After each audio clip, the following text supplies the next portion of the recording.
Thank you, Craig, for inaugurating this series, which has been a great deal of fun, and I'm glad to be kicking off the third season of the Public Professors.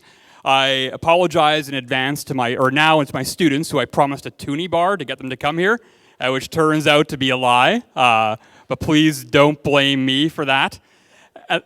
I said that to Inga too, so I'm in real trouble. The front row is angry already.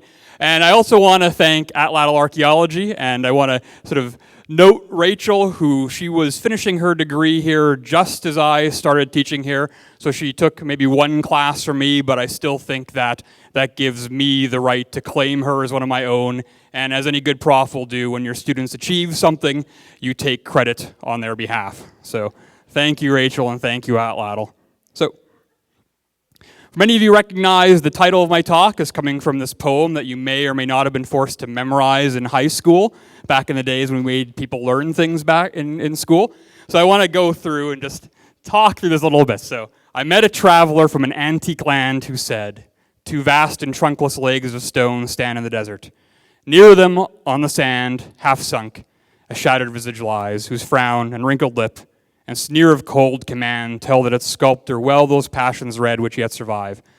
Stamped on these lifeless things, the hand that mocked them and the heart that fed, and on the pedestal these words appear. My name is Ozymandias, King of Kings. Look on my works, ye mighty, and despair. Nothing beside remains. Round the decay of that colossal wreck, boundless and bare, the lone and level sands stretch far away." So that poem's about a statue of Ramses II. Ozymandias was the name we used to call Ramses II by until we relearned Egyptian. And it sort of makes sense that a statue of Ramses would compel a poem like that, where you have monuments stretched out along the desert aspect, right off the floodplain, you can see the green narrow band where settlement can happen in Egypt, and just right off the side you have these beautiful, wonderful monuments sort of crumbling around. But I want to leave Egypt now and move up and talk more, to start with Syria, about a country that's doing its best right now to make its own ruins crumble and fall. And I want to look at a site called Ugarit, which is located right up, kind of near the coast, right above modern Latakia, sort of a town name that probably wasn't too familiar to too many people until things sort of spiraled out of control there. And I want to sort of use this as my first case study to talk about sort of decline and collapse. The site of Ugarit was a site that was inhabited for many years, but the last phase of its inhabitation was in the late Bronze Age. So we're talking roughly 1550 BCE and ending around 1190, 1185 BCE. Now the late Bronze Age lasts a little bit longer than that, but Ugarit was one of the first cities to sort of be destroyed in sort of the final stages of the late Bronze Age. The site itself was discovered accidentally in 1928 and excavated by a French team, first led by Claude Schaeffer. And the site was a really remarkable site, a beautiful, gigantic stone palace there, which you can still actually see the walls of that in the satellite photos that I had up earlier. And one of the remarkable finds there were the tablets. And so the tablets there were a number of tablets in cuneiform and in Akkadian, which is the language that's common to Mesopotamia, but there are also languages written in an alphabetic script that came to be called Ugaritic, that bears a strong resemblance to Aramaic, Phoenician, Hebrew, other languages that we knew better at the time. And so these particular texts drew quite a bit of attention because of the mythological stories that were told in them. And so here are a couple of statuettes found from the site of the god Baal. And it became apparent early on in reading these texts that the heroes and the gods of Ugarit were the bad guys of the Bible, and that a lot of the myths and stories and literature and culture of the people of Ugarit were stories and myths and rituals that the Old Testament was arguing against, right, of cultural values that were no longer held. And so that created a tremendous amount of interest in Ugarit, right, to see the sort of other vision of Near Eastern life and see this other side of the story. Now, during the late Bronze Age, Ugarit was part of a larger system of interconnectedness. I don't want to really use the term international because I think national is a bit anachronistic, but there are all sorts of sites connected all around the Eastern Mediterranean, and Ugarit was one of the major hubs where these different cities and communities and states would all interact. And for me, that's one of the things that makes Ugarit such an interesting site, is that you have so many different cultures from around this region all kind of merging and meeting and interacting at Ugarit. It was one of the things that attracted me to the study of Ugarit was my inability to decide on exactly what I wanted to do with my life, right? So this allowed me to keep studying Egypt, Mesopotamia, Syria, the Eastern Mediterranean, the Greek world, all of these things together. So a really interesting site that way. And so what connected a lot of these polities, to maybe use a more neutral term, is trade. And so one of the items of trade of the Bronze Age was bronze, and so we find these large ingots in various locations, and we have shipwrecks and other discoveries that show evidence that traders would circle around the Eastern Mediterranean with a variety of different kinds of goods and trade them and bring them in. So the whole area was interconnected. We also have letters describing the interactions between these different groups. So this is a letter from Egypt, one of the what are called the Amarna letters, and the Amarna letters are an excellent sort of accidental cache of documents about international relations at the time. There are a series of letters, and they preserve letters about the relationships between the different polities. And so the polities that saw themselves as on the same level as one another would use familial terminology like brother to refer to each other. So the king of Egypt would refer to the king of the Hittites as brother because they're an equal rank. And those people that were deemed at a lower rank would be called son, and they'd be expected to call the Egyptian king father. And so we could see within this trading network and international network that all of these people had this sort of dense kind of hierarchical relationship modeled after familial sensibilities, or at least described in those terms for lack of better language. And so these groups were actively trading. And the Amarna letters are really interesting because you have people writing to other kings complaining about their gifts, that their gifts weren't large enough, that their gifts weren't sufficient. And part of this discussion of using the terminology gifts reflects that this is a non-modern economy, a non-monetary economy. And so the way of trading would be to refer to things as gifts. And if you didn't think you were trading, you got appropriate value for what you sent away, then you would complain about the gift being of low quality. So my own work at Ugarit has been mostly reading the economic texts in the alphabetic script, incredibly sort of dull reading at some level. I've made sort of my career progress here based a lot on handing in a really boring, large book to committees, knowing that they're not going to read it and would just say, fine, that's good, Dr. McGeough, keep going. Right? So these are a few of the texts from there, and they just sort of describe the economic relationships. And these weren't intended as archival documents. They just randomly have survived for a variety of reasons. And one of the things that strikes me about these texts are how important debt is in these texts, and how important debt is in terms of mediating the relationships between these different people. So again, this is a non-monetary economy. There's no money yet, right? So there's no abstract way to store your wealth. So the way the wealth would be stored would be in debt relationships created with different individuals. So here's a text describing various debts or obligations. You can't always tell with these texts because they're often just lists of names and numbers, right? So there's some kind of, here the people are listed according to occupation. Other times they'll be listed according to name. So Marianu at the top, that's a kind of elite chariot warrior. And then here are lists of people that were presumably Marianu that received certain amounts of some object, right? That's not listed in the text. So looking at all of those, you could see what I could reconstruct is just how important these debt relationships were in terms of orienting the society. Now, one of the things that people find very interesting about the Late Bronze Age that a lot of people are working on and studying is the collapse of the Late Bronze Age. And people have tried to make sense of exactly what happens, why this change occurred, what the nature of that change was. And there's a lot of difficulty sorting that out because the change actually seems to be very different depending on which location you're looking at. So here's an image, map that somebody created of different invasions and migrations of people at the time. And we know that people were moving around. We know that groups were invading. We don't know what drove those invasions or what drove those migrations. That's part of the discussion that people argue about, whether there was some kind of natural calamity, drought, some other kind of crisis that forced people to move around.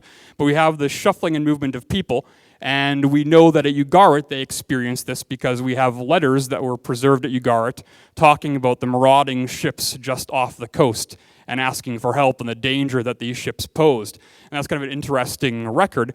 And for archaeologists who luckily thrive on calamity, Ugarit was destroyed, and all that stuff, the textual evidence, remained intact for us to discover.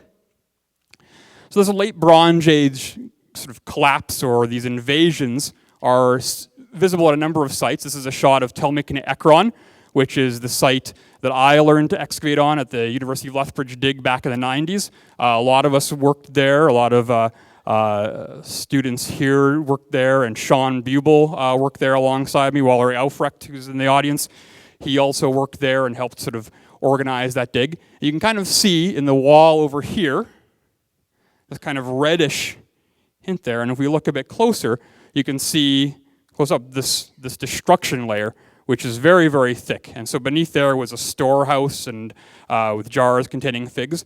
So there's a really, really obvious break in the late Bronze Age. So we have these invaders moving in, we have them destroying sites. And so my own feeling about this is that part of what sort of propels this change in the late Bronze Age and what brings an end to the internationalism, because that's really one of the major features that we see at the end of the late Bronze Age, is that these international relationships fall apart and disband for a while.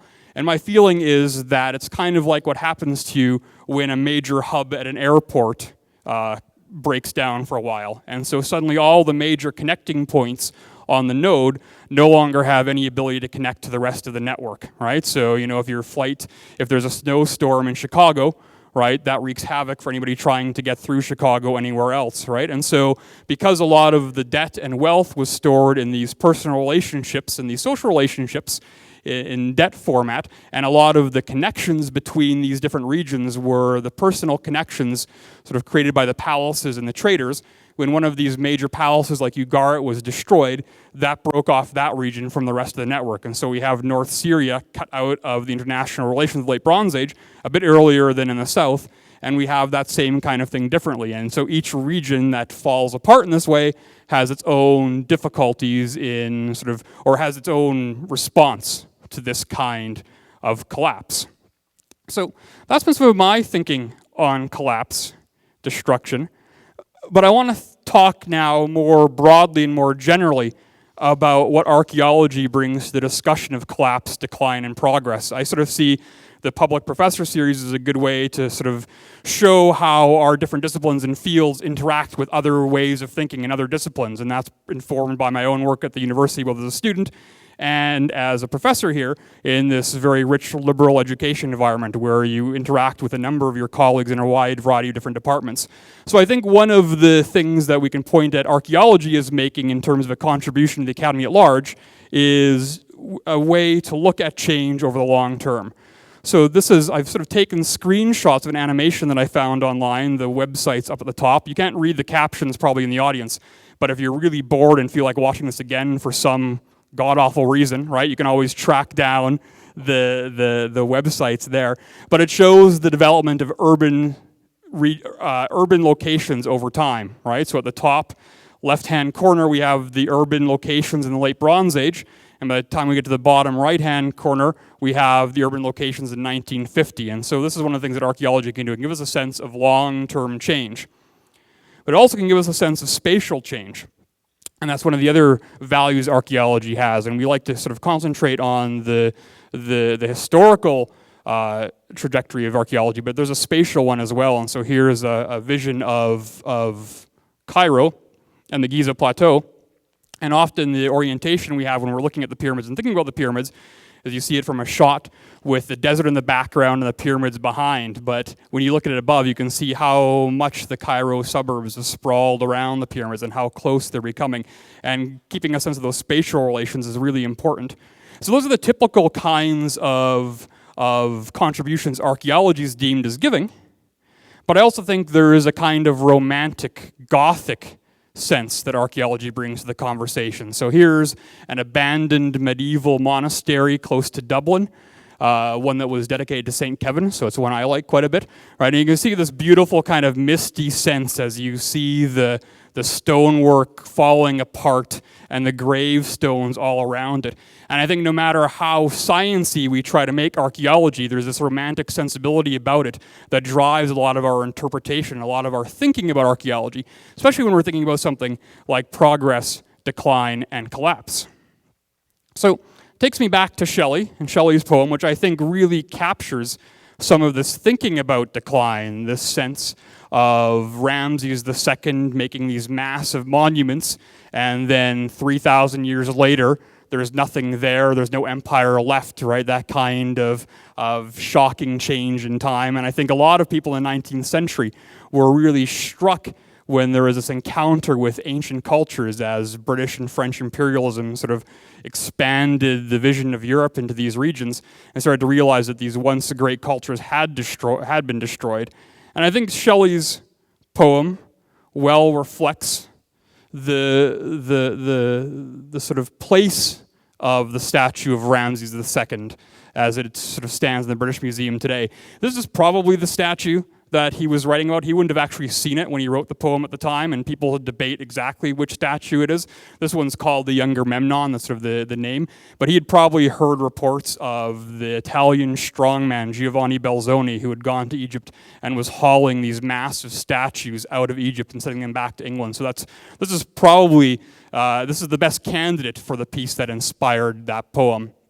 You can see here, as part of the British Museum, a place where there's so many of these artifacts, this sort of colossal statue and this massively impressive thing is gaining next to no attention or interest by the people sort of teeming around it. You know, it's not one of the greatest hits of the British Museum, so it's one of the things that when you're first there might not catch your eye. But I think it's well representative of the nature of the collection, and I think it represents well some of the organization orientation of the British Museum from when it was first established. So this is the south entrance to the British Museum, and I just want to point out the pediment, this top triangular part, and partly I'm doing that to suck up to my boss, Craig Cooper, who's a Greek scholar, and Greek scholars like talking about pediments, right? So I bring this up to make this talk seem more legitimate.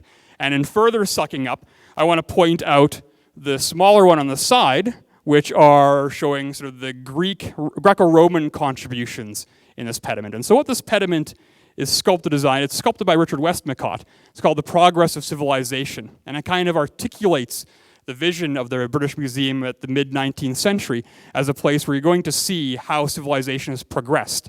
And each of the individual sections show which culture made an important contribution to world civilization and which way. So here the Greeks and the Romans are being credited as being the major contributors to architecture and sculpture, and that's their contribution.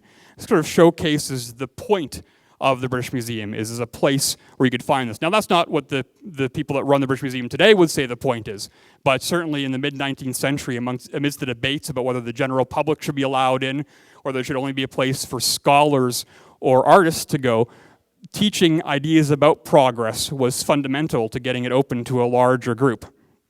And I think that those ideas are all tied into larger 19th century conceptions about the progress and nature of world history. There is sort of a sense of a Weltgeist, a kind of world spirit, where at any given time there is one major dominant culture in the world. And the sort of center of world culture shifts over time. So this romantic image of Napoleon, it's painted after his invasion of Egypt, but it gives you, it sort of well reflects it. You see Napoleon gazing at the Sphinx, and part of the argument of the French as they were first exploring Egypt is that they are the new inheritors of world civilization. They are the center of the world, just as the Egyptians had once been, and you have two leaders gazing upon each other as equals, right, just separated by time. And this kind of sense lingers on in our discourse today, right? We hear talk about American supremacy going away, being ceded to China, where there's still this popular sense that there is one dominant world culture. I think for my students, one of the major places they see this is the Percy Jackson books, which I quite enjoy. I'm not trying to slam the Percy Jackson books, but one of the conceits of these books is that world culture moves around. And right now, in Percy Jackson's time, the Greek gods are all playing in the East Coast of the United States because that is the center of world culture and world history. And so this 19th century sensibility about progress, decline, and eventual collapse lurks on for us in different ways. So I want to return to another poem about Ozymandias. This was one composed by Horace Smith. Him and Shelley actually had a competition, so you could write the best poem about Ozymandias. I think Shelley won, at least in terms of who remembers it, right? Because you only talk about Horace Smith's when you're talking about Shelley, right? But I think his is just as compelling for thinking about different ways people have been thinking about progress when they encounter archaeology. So in Egypt's sandy silence, all alone, stands a gigantic leg, which far off throws the only shadow that the desert knows. I am great Ozymandias, saith the stone, the king of kings. This mighty city shows the wonders of my hand. The city's gone, naught but the leg remaining to disclose the site of this forgotten Babylon. We wonder, and some hunter may express wonder like ours, when through the wilderness where London stood, holding the wolf in chase, he meets some fragment huge, and stops to guess what powerful but unrecorded race once dwelt in that annihilated place. And I think this captures this nervousness that 19th century people, and we have inherited, this nervousness about seeing this kind of fundamental change. The sense that your own normativity, that your own expected way that culture should be going and should be occurring, that all of this is actually very fragile and could collapse and will likely collapse given historical precedent. And this thinking, I think, of this sort of nervousness that archaeology compels manifests itself in all sorts of different ways. So I think here one of the classic manifestations of this is the end scene of the Planet of the Apes, where you have Charlton Heston realizing that the Planet of the Apes is actually Earth, and in the way that only Charlton Heston can, screams out, "You blew it up, damn you, God damn you all to hell," as he pounds the sand, and Nova, his mindless but beautiful compatriot, just watches in shock, wondering why he's behaving like this. And it captures this sort of sense. Now, for the Planet of the Apes context, they're playing on all the fears of the nuclear age, but I think they're tied in, and the fact that they've chosen this idea of archaeology being what exposes the true fate of the Planet of the Apes is really important. And so here we see the dig where the chimps, the intellectual apes, have been excavating to try to prove that humans were once the major sort of the major culture of the planet. And you can see the baboon or the orangutan, I should say, who disagrees with this, holding a child's talking doll as his evidence of there once being some mighty human culture that's since declined on the Planet of the Apes. And this kind of thinking about disaster and encounter with disaster and encounter with the nature of decline and collapse when encounter antiquity, we find it all sorts of places. This is one of my favorite painters, John Martin. He was hated by critics in the 19th century because he made these gigantic canvases that were just taken as popular schlock, but I quite like them, and when you go see these, they're quite massive. And they're all kind of the same, right? They're all scenes of classical or ancient antiquity being destroyed in some sort of major calamity.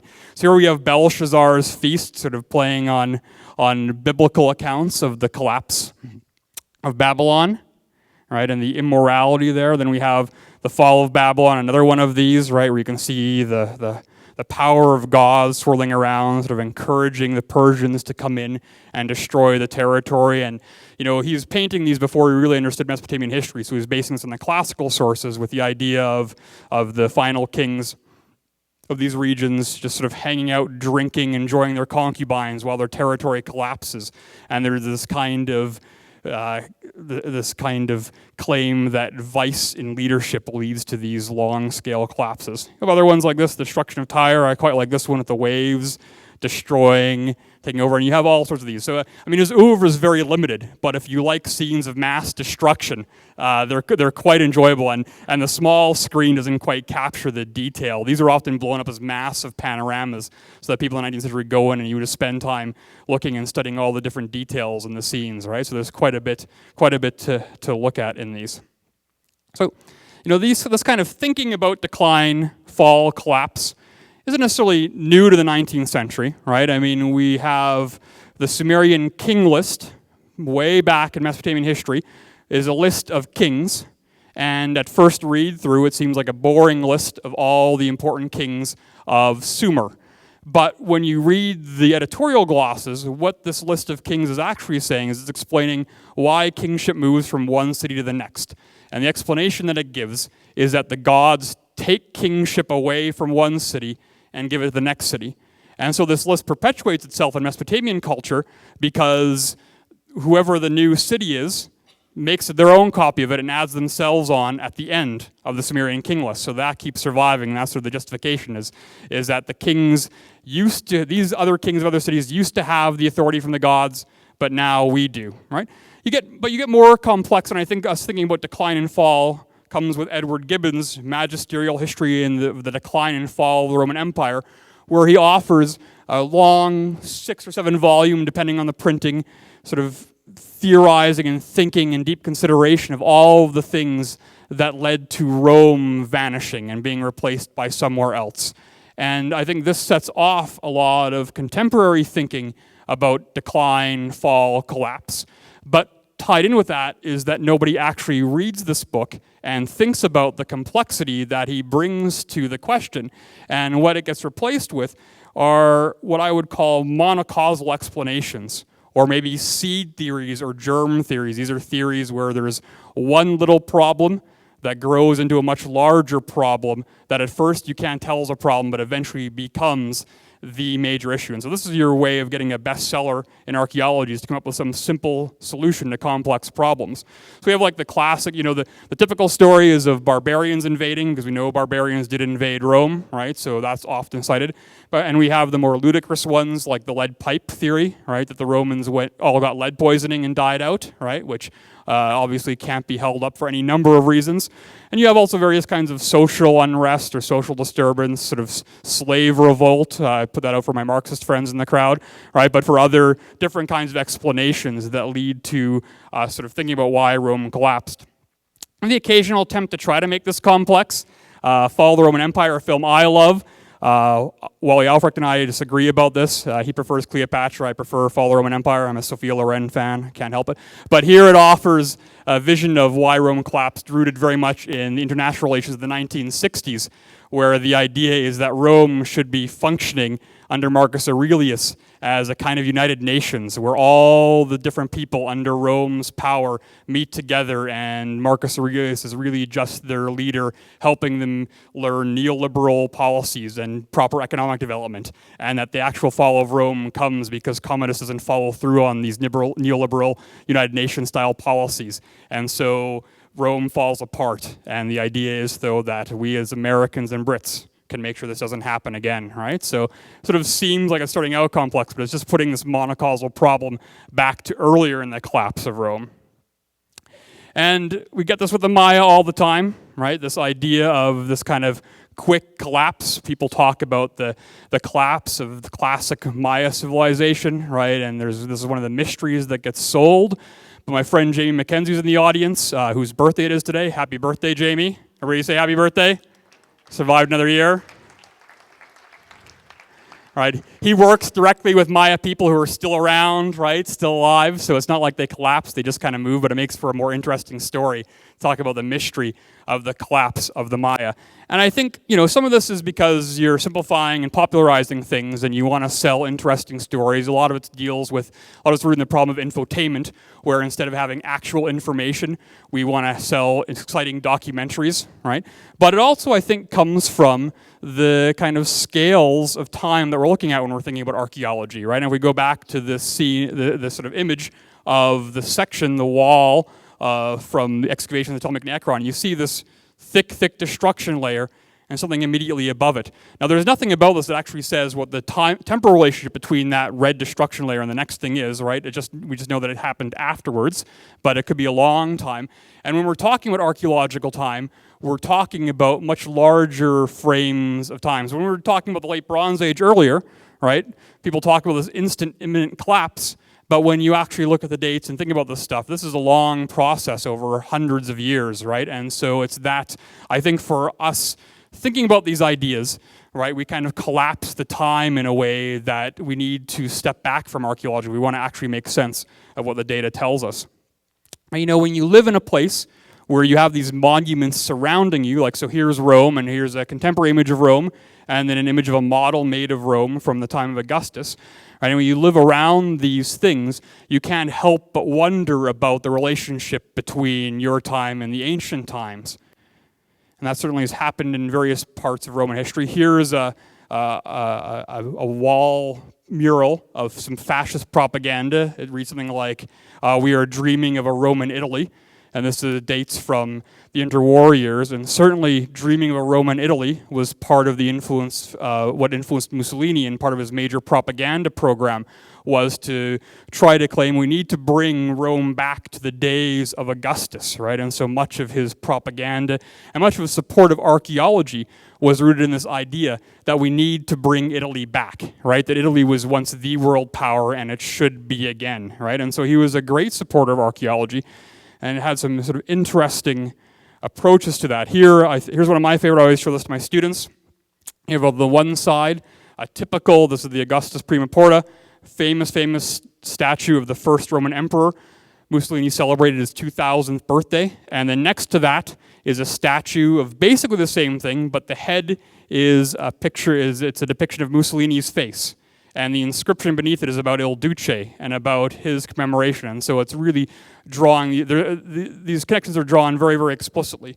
And he adopts the symbols of the fascist party, right, he adopts Roman symbols as symbols of the fascist party.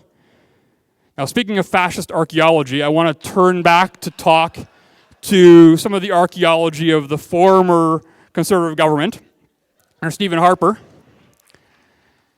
And we see him here standing on a ship that helped discover one of the missing ships of the Franklin expedition. And here he is helping an archaeologist make the announcement.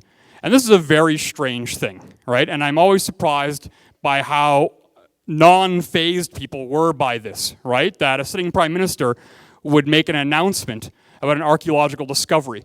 I mean, this did happen in the 19th century, right? You had British prime ministers that were very interested in this kind of stuff. But since the 19th century, this is not typical, and certainly not from Harper. And certainly you wouldn't expect him to be standing with a Parks Canada guy after he'd cut the archaeology budget quite substantially of Parks Canada to do archaeological work. It's a real shocking thing, but it's a real claim about what history actually matters to us. So he'll cut the funding for studying Aboriginal history, but spend lots and lots of money and expend resources to find elements of British history, right? And I think part of why this seemed sensible, or at least reasonable to people when they're first seeing it, part of it's because it is an interesting find, it's an interesting discovery. But beyond that, I think we've been conditioned to think about archaeology in this militaristic manner, and our pop culture visions of archaeology don't shy away from connecting archaeology with government, with military. And so I think one of our examples of these kinds of heroes is Captain Picard from Star Trek The Next Generation. And here we have a great fantasy of British imperialism, but sort of spun in a positive way, where we have this intellectual military leader, reads Shakespeare, sips Earl Grey tea, and does archaeology as a pastime, right? And so I think Star Trek's filled with these visions of British imperialism as a kind of happy thing, right? Where you have the crew of the Enterprise visiting these different locations and judging them and evaluating them based on where they stand in models of progress and thinking about them. And they're using models that are directly derived from archaeology, these models of what I would call unilineal cultural evolution, where cultures develop much in the same way people age, where you start out as an infant, become a child, grow into adulthood, eventually become decrepit, and then die out, right? In the sense that all cultures go along these stages is implicit in archaeology, and so in Star Trek. And this is captured, I think, by the Prime Directive, which is the rule in Star Trek that you don't interfere with a culture if it's progressing properly. If it's not progressing, you can go ahead and interfere. So in this episode, The Apple, Kirk explains why he disrupts them. Says these people aren't living, they are existing. They don't create, they don't produce, they don't even think. They should have the opportunity of choice. We owe it to them to interfere. Right? So here we have American neoliberalism and British imperialism wrapped in sort of 24th century utopian guise. Right? And this pops up, this kind of archaeological thinking tied into lots of elements of Star Trek. We have this episode, The Paradise Syndrome, where Kirk falls in love with a woman who's basically representing an 18th century Apache, and when his mind comes back to him, he realizes that they could never actually have a relationship because their minds are at such different stages of development, right? And this kind of technological evaluation of culture, which is implicit in archaeological thinking, because archaeologists look at different kinds of objects and different technologies, and we use those technologies to create different sort of evaluations of what stage these societies are on. This is implicit in Star Trek. Right, so this guy here up the top, the Star Trek fans know this is Ephraim Cochrane, who supposedly invented the warp drive, and the warp drive is one of the key, the key exemplars of what makes a culture progressive or not in Star Trek. Right, so if you've invented the warp drive, then you're at a certain stage. If you haven't yet, then you're still not able to be contacted. And this creates a kind of technocratic fantasy that I think is very appealing to people because we see ourselves told in these stories, right? We see our values represented as 24th, 25th century, and we see, okay, we're not quite at that level of technological supremacy yet, but we're going to be there, right? So we're inventing our own kind of futuristic progress narrative that we hope will eventually succeed and see our values continue on. Now, this kind of mixture of archaeology and science fiction is pretty common in sort of pop archaeology, pseudo-archaeology. A really famous book, Chariots of the Gods, that argues that ancient aliens had to have been the ones that spurred on human evolution and various human events. Right? And here we have this kind of another 19th century notion that ideas can only be invented in one place, right? And so in this case, they're sort of tied in with aliens in this similar technocratic fantasy. And that is also, I think, derived from Star Trek to some extent. But here's an episode where they visit the Greek god Apollo and realize that the Greek gods were actually aliens that had just come, who were on a different stage of progress and more talented and skilled than them, and made the poor Athenians worship them. Right. So the Star Trek fantasy then of visiting different cultures and evaluating where they're at in different levels of progress, and then using these experiences to evaluate their own culture is tied in with archaeology, and I think also plays out in the World's Fair phenomena. And I see World's Fairs, archaeology, science fiction as all part of a continuum of similar thinking, right? So here's one of the human zoos, right, that was found at the World's Fairs, where you would actually come and see living examples of other cultures. Right, so this is one of the extreme examples, but we have this more materially, more related to archaeology. Here's like the Canada Pavilion at Expo, or at Epcot Center, where we have these token symbols of what stands as Canada, what it means to be Canada, and you go and have this embodied material experience of these different places in this kind of semiotically iconic viewpoints. 19th century vision of the Cairo Street. This is from the 1889 World's Fair in Paris, where there's a Victorian woman learning how to ride a donkey, right, and experiencing Egypt. And I think seeing the way that ancient cultures are tied in and is so important to these world expos and the World Fair phenomena points to more of this connection between archaeology and progress. So here's Expo 86, this is the Great Hall of Ramses II. As a child, I remember this being quite phenomenal. Arthur Erickson design, so much like the University of Lethbridge with the sort of the concrete, but here is an Egyptianizing location, Egyptianizing museum made with modern technologies. And there is this interesting connection, I think, between especially Egypt in the World's Fairs, where you take Egyptian things and you use them as symbols of modern day progress of the most contemporary industrial design and industrial skills. You see this very blatantly, so maybe some better, shows up better, the Suez Canal Pavilion, right? So it's celebrating ancient Egyptian architecture and style, but it's also celebrating European ingenuity and being able to construct the Suez Canal, and so you have a celebration of contemporary technology juxtaposed with the ancient to draw that connection very, very directly about the relationship, or so the voyage that humanity has gone on from ancient times to the present.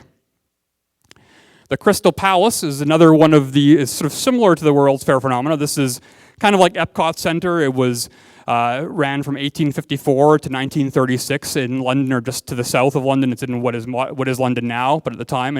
And this was designed as kind of an architectural encyclopedia, where you have Egyptian and Mesopotamian, along with other architectural cultures, sort of showcased purposefully with the intent to teach people about style and design. And here again, we get the sense of looking to the past to come up with progressive ideas. This is an interior of the Egyptian court, and this is really beautiful design, right? And they purposely emphasize the color. And one of the arguments the architects and the designers of the Crystal Palace really wanted to make in British design was that we need to bring color back, right? There is this sort of sickness of the dark, drab color in architecture in the Victorian era. And so one of the arguments they hoped to make was to showcase how color was used in pleasant and appropriate ways, highly stylized ways, by the Egyptians.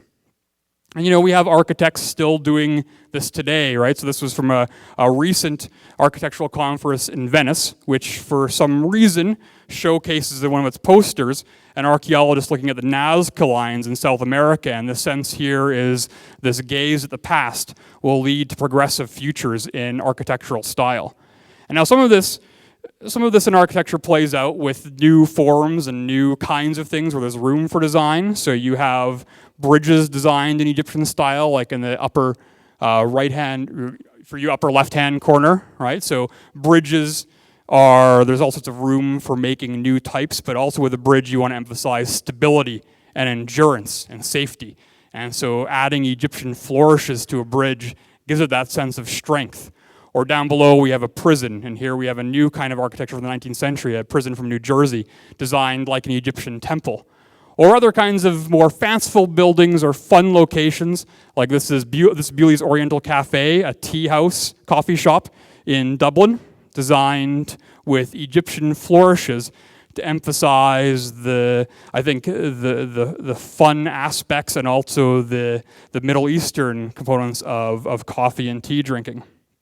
I'm into theaters and cinema, where we have Egyptian style, and it's adopted all around North America to have Egyptian style pyramids. This one obviously most of you recognize from Calgary, right?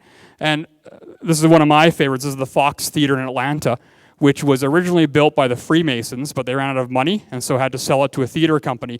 But during the design, they had some Freemason used real hieroglyphs to write Masonic messages, which as a non-Mason, I can't read, I know what they're talking about, right? But sort of an interesting use. And there's this sense, I think, with looking into these ancient designs and bringing them up, that we're tapping into some kind of ancient knowledge that's been lost, that we haven't found yet. So here's one of my favorite Egyptian architectural pieces. This is in Kelowna, the Summerhill Winery, and that pyramid is the wine cellar, and it's used, they claim, that the power of the pyramid helps make the wine taste better.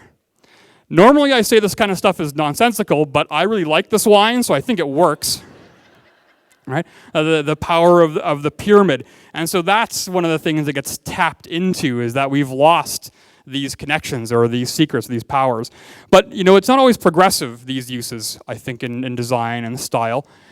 Going back to the World's Fairs examples, this is from 1889. This was a history of habitations.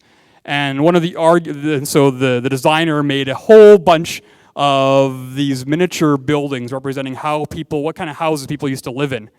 He didn't do very much research, and so people at the time weren't very impressed by them because they weren't very accurate.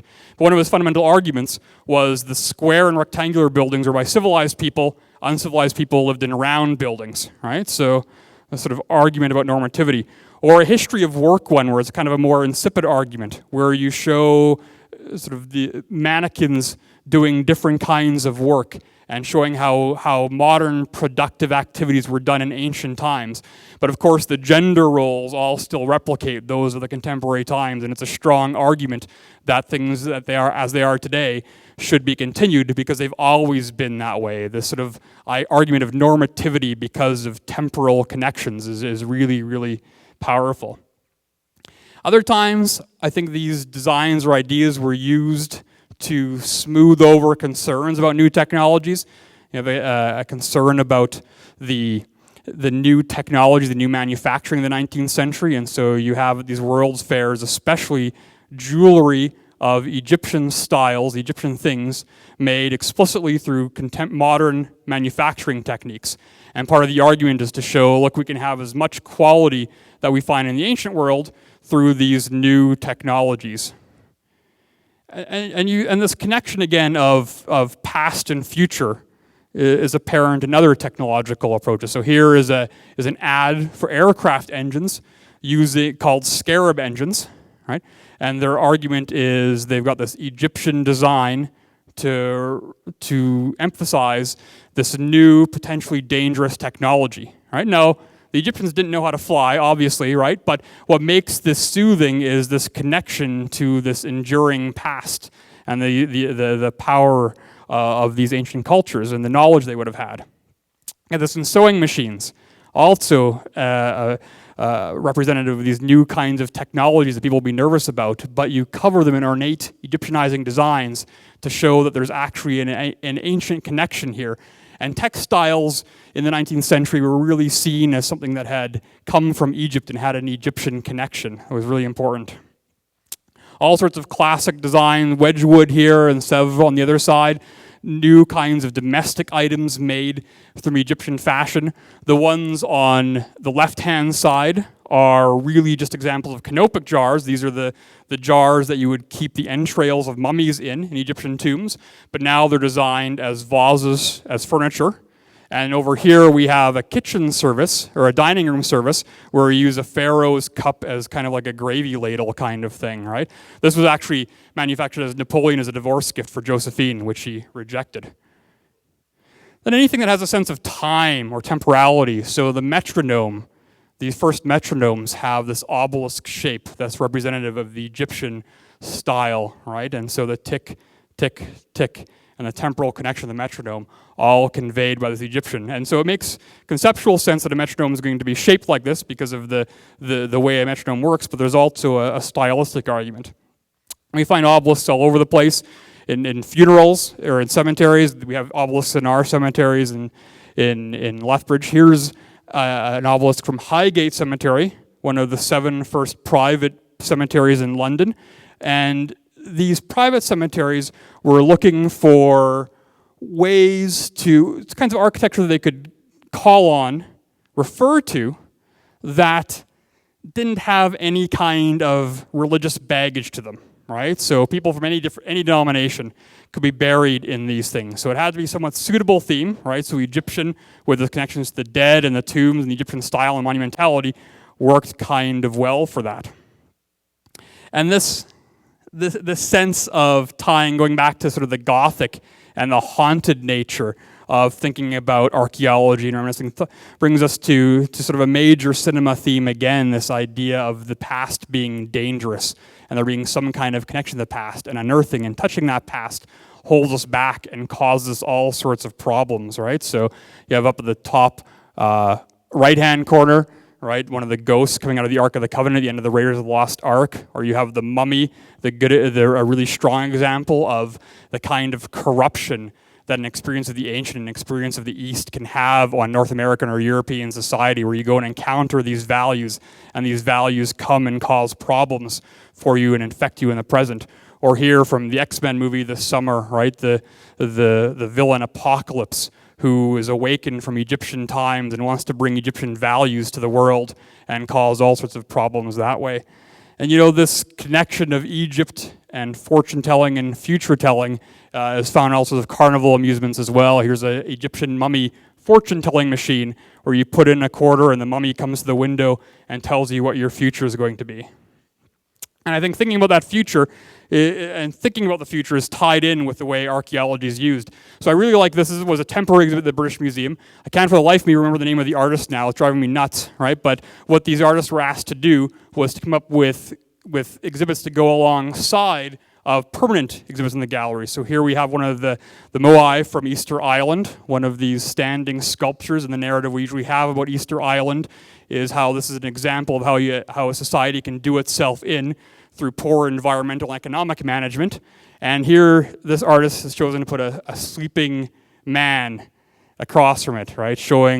Emphasizing that sense of not paying attention and not caring or considering. I always kind of think of this guy as a businessman, but there's no real justification for that. That's my own reading into this, right? But I think that sense is present there. And I think, when we sort of look around at our own environment, right, and we see these ruins popping up around us, I think it behooves us to be thinking about these issues of progress, decline. We have here one of the many abandoned coal mines in Lethbridge, right, sort of showing the potential dangers of having a mono-economy, right, and the potential problems that come from lack of diversifying. And so with that, I want to end my talk and thank you all for coming out on a rainy Thursday night. Thanks.